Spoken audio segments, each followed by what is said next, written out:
Most people think they need to work until they're 65, maybe 70 if they're unlucky. But what if I told you there's a specific way to invest that could have you walking away from your job by 50, maybe even earlier? The answer isn't some get-rich-quick scheme or cryptocurrency gamble that your cousin keeps posting about on social media. It's actually a methodical approach that ordinary people use every single day to build enough wealth to retire decades before their peers. My name is Ian, and over the past 15 years, I've helped thousands of people understand how money actually works instead of how the financial industry wants them to think it works. Today, I'm going to walk you through the exact investment strategy that separates people who work forever from those who achieve financial independence while they're still young enough to enjoy it. But first, let me destroy a myth that's probably floating around in your head right now. Early retirement isn't just for trust fund babies or tech entrepreneurs who sold their startups for millions. The people I'm talking about are teachers, nurses, electricians, accountants, and regular working folks who figured out something that most people never learn. They discovered that it's not about how much money you make. It's about how you deploy the money you already have. Before we dive into the strategy, make sure to hit that subscribe button because we're going to cover some concepts that could literally change the trajectory of your entire financial future. Trust me, you'll want to come back to this information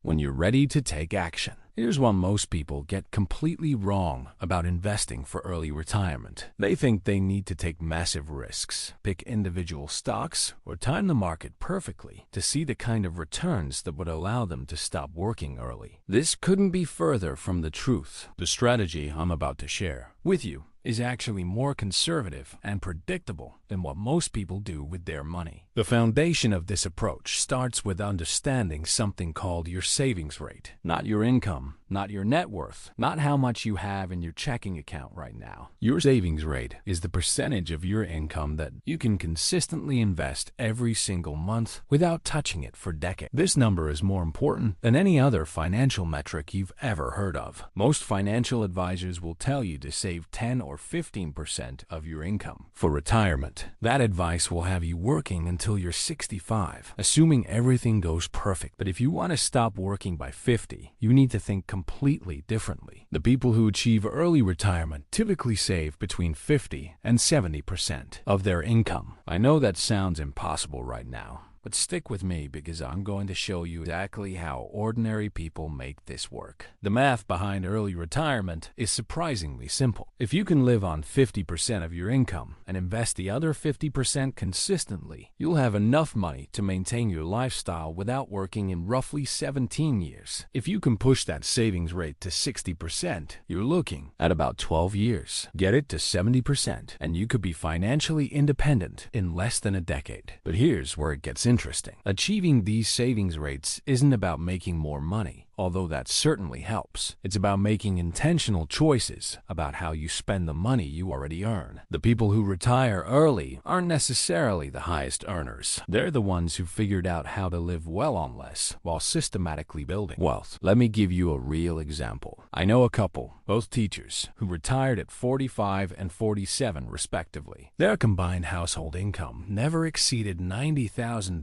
per year. They didn't inherit money. They didn't have side businesses that made them rich. And they didn't get lucky with some investment. They simply decided that their freedom was more important than having the newest cars, the biggest house, or keeping up with what everyone else was buying. They bought a modest home well below what the bank said they could afford. They drove reliable used cars that they maintained well instead of constantly upgrading. They cooked most of their meals at home and found free or low-cost activities they genuinely enjoyed. None of this felt like deprivation to them because they were focused on something bigger than temporary purchases. They were buying their freedom. Every month, they automatically invested 60% of their income into simple index funds. They didn't try to pick winners or follow market trends. They just consistently bought shares of the entire stock market and let time do the heavy lifting. After 15 years of this approach, they had enough money invested to cover their living expenses indefinitely without ever touching the principal. This brings us to the investment strategy itself. yourself. Forget everything you think you know about picking stocks, timing the market, or finding the next big thing. The investment approach that creates early retirement is almost boring in its simplicity. It's built on three core principles that anyone can understand and implement. First, you invest in broad market index funds that own thousands of companies across the entire economy. These funds have historically returned about 10% annually over long periods, including through recessions, market crashes, and every crisis you can imagine. You're not trying to beat the market. You're trying to capture the market's long-term growth. Second, you invest the same amount every month regardless of what's happening in the news, the economy, or the stock market. This approach, called dollar cost averaging, ensures that you buy more shares when prices are low and fewer shares when prices are high. It removes emotion from the equation and prevents you from making the timing mistakes that destroy most people's returns. Third, you never touch the money once it's invested. Not for emergencies, not for opportunities,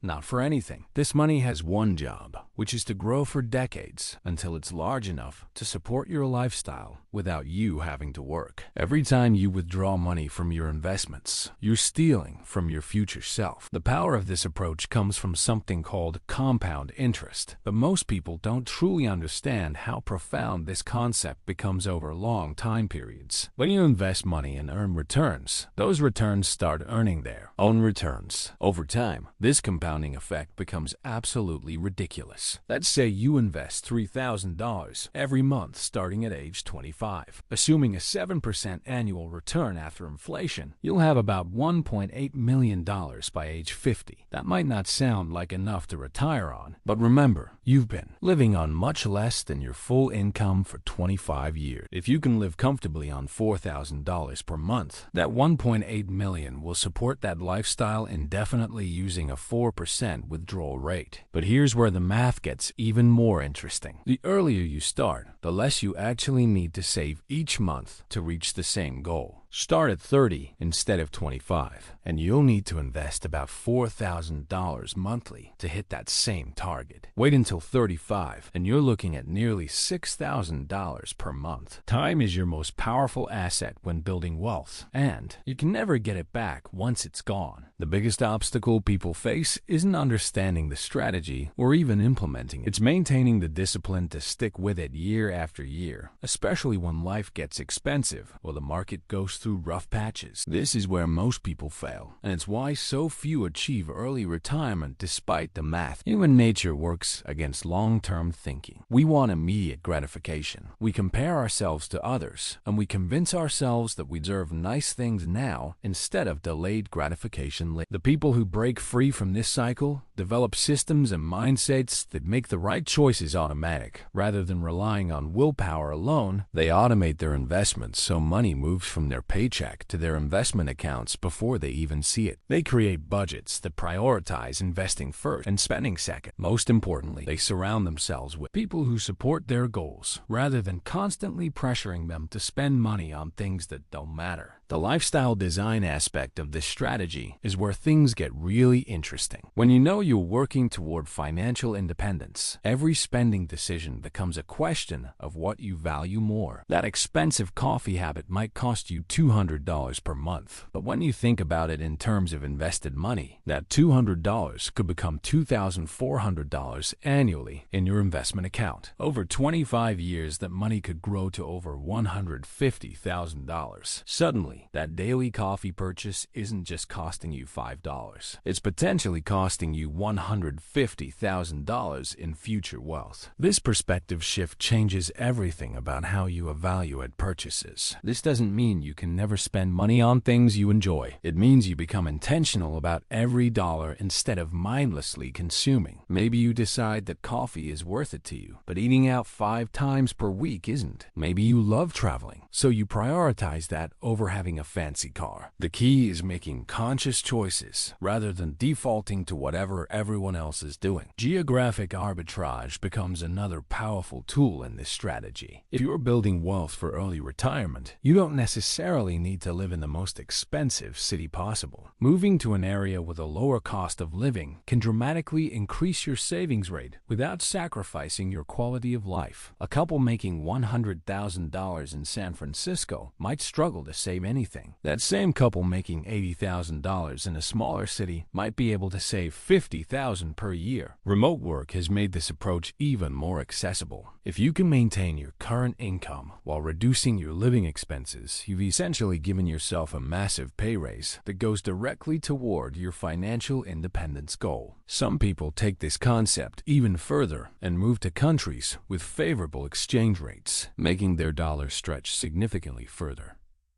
The investment vehicles you choose matter more than most people realize. While index funds form the foundation of this strategy, the specific accounts you use can save you thousands in taxes over the decades. Maximizing contributions to retirement accounts like 401 and IRS provides immediate tax benefits while your money grows tax-free for years. However, early retirement requires accessing money before traditional retirement age, which means you need investment accounts beyond just retirement accounts. Taxable brokerage accounts become essential because you can access this money anytime without penalties. The key is on which investments to hold in which types of accounts to minimize your tax burden. Tax loss harvesting, asset strategies, and withdrawal sequencing might sound complicated, but they're actually straightforward concepts that can add hundreds of thousands to your net worth over time. The difference between paying 15% in taxes versus 25% on the same amount of money compounds dramatically over decades. Real estate often enters the conversation when people think about early retirement, but it's not necessary for this strategy to work. Some people incorporate rental properties as part of their wealth-building plan, but real estate comes with complexity, time requirements, and risks that simple index fund investing doesn't have. You can absolutely achieve early retirement without ever owning investment property. If you do choose to include real estate, treat it like any other investment rather than assuming it's automatically a good idea. Run the numbers, understand the time commitment, and make sure it actually improves your path to financial independence rather than complicating it unnecessarily. The psychological challenges of this lifestyle cannot be overstated. You'll constantly encounter people who think you're crazy for not upgrading your lifestyle as your income increases.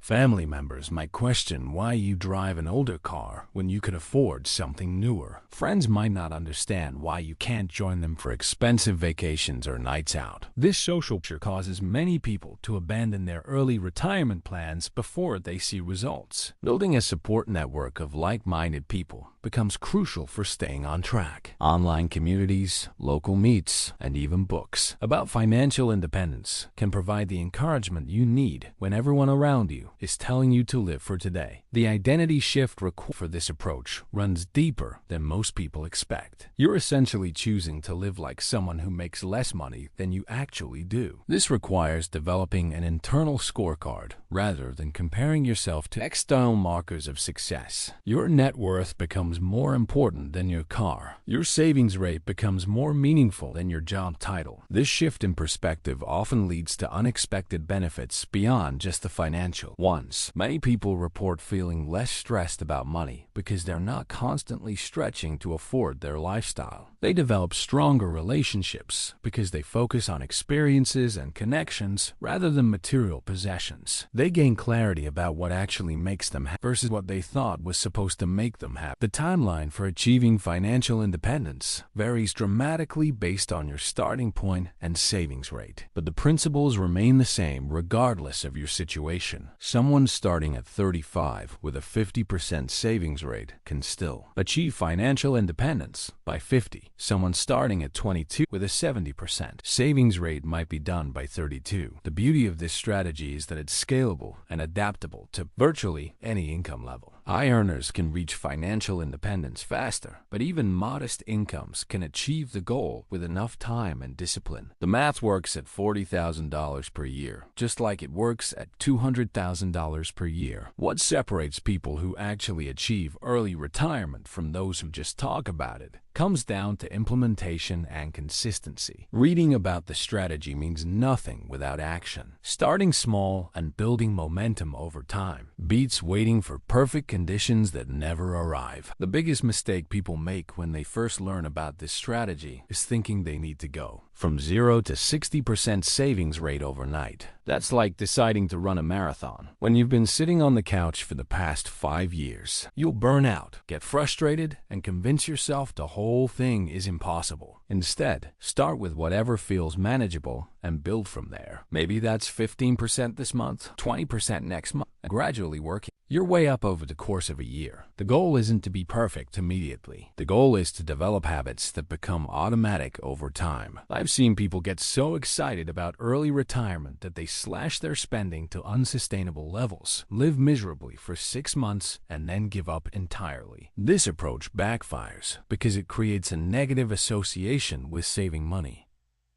You want building wealth to feel empowering, not like punishment for wanting a better future. The key is finding your personal sweet spot between aggressive saving and maintaining a lifestyle you can actually stick with for decades. Some people can comfortably live on 30% of their income and invest the rest. Others need to live on 60% to feel secure and happy. Neither approach is right or wrong, as long as it's sustainable for your specific situation. Your housing costs will likely be the biggest factor in determining your savings rate. The difference between spending 30% of your income on housing versus 50% is enormous when you're trying to invest aggressively. This is why many people pursuing early retirement choose smaller homes, get roommates, or move to less expensive areas. But here's something most people don't consider. Your housing decision today impacts not just your current savings rate, but your financial independence number as well. If you're spending $5,000 per month on housing now, you'll need enough invested money to cover $5,000 per month in retirement. But if you're spending $2,000 per month on housing, your financial independence target drops dramatically. Some people take this concept even further and plan to downsize their housing in early retirement. Maybe they live in a larger home while working and raising kids, but they're comfortable moving somewhere smaller once they stop working. This strategy can significantly reduce the amount of money you need to save because your expenses drop right when you retire. Transportation represents another huge opportunity for increasing your savings. The average American spends over $9,000 annually on car payments, insurance, gas, and maintenance. That's money that could be growing in investment accounts instead of depreciating in your driveway. This doesn't mean you need to walk everywhere or ride a bicycle in a snowstorm. It means being intentional about your transportation choices rather than automatically upgrading every few years. A reliable used car that you maintain properly can serve you for decades while freeing up hundreds of dollars monthly for investing. The food category is where many people find their biggest savings without feeling deprived. Learning to cook meals you actually enjoy rather than defaulting to restaurants or takeout can easily save $500 to $1,000 monthly for many households. This isn't about eating rice and beans every day. It's about developing skills that serve both your health and your wealth simultaneously.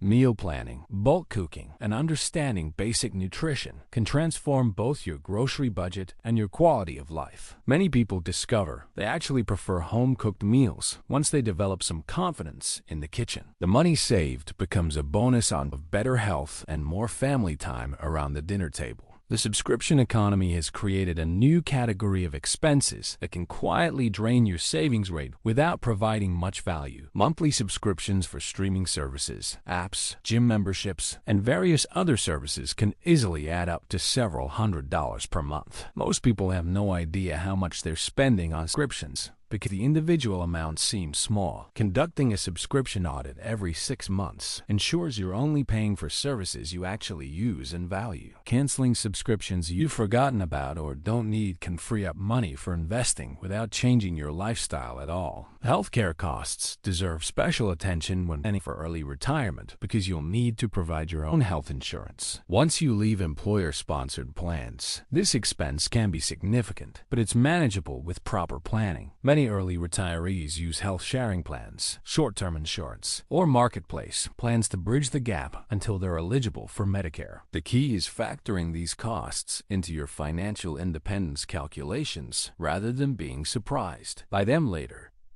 Some people choose to work part-time or consult in early retirement, partly to maintain access to group health insurance benefits. Emergency funds become even more critical when you're pursuing early retirement. You can't just rely on your ability to work more hours or find another job quickly if something goes wrong. Building a larger emergency fund than traditional advice suggests provides peace of mind and prevents you from having to touch your investment accounts during temporary setbacks. Many early retirement enthusiasts keep 1 to 2 years of expenses in cash rather than the typical 3 to 6 months. This might seem excessive, but it provides flexibility to ride out market downturns without selling investments at the wrong time. It also allows you to take advantage of opportunities that require quick action. The withdrawal phase of early retirement requires just as much planning as the accumulation phase. The traditional advice of withdrawing 4% annually from your portfolio assumes you'll withdrawing at age 65 and continue for about 30 years. Early retirement potentially extends this withdrawal period significantly, which means you might need to be more conservative. Some early retirees use a variable withdrawal strategy where they adjust their spending based on portfolio performance and market conditions. Others build multiple income streams that reduce their reliance on investment withdrawals. The key is having flexibility rather than assuming your retirement spending will be identical every year, regardless of circumstances. Sequence of returns risk becomes particularly important for early retirees. If you retire right before a major market downturn and start withdrawing money immediately, your portfolio might never recover even if markets eventually bounce back. This is why many people plan to be flexible with their spending in the first few years of retirement. Look, retiring by 50 isn't about being lucky or having some secret advantage that regular people don't have. It's about understanding that every dollar you spend today is a choice between immediate gratification and future freedom. If you want to learn more about how to properly invest and secure your financial future, make sure you like this video and hit that subscribe button for more.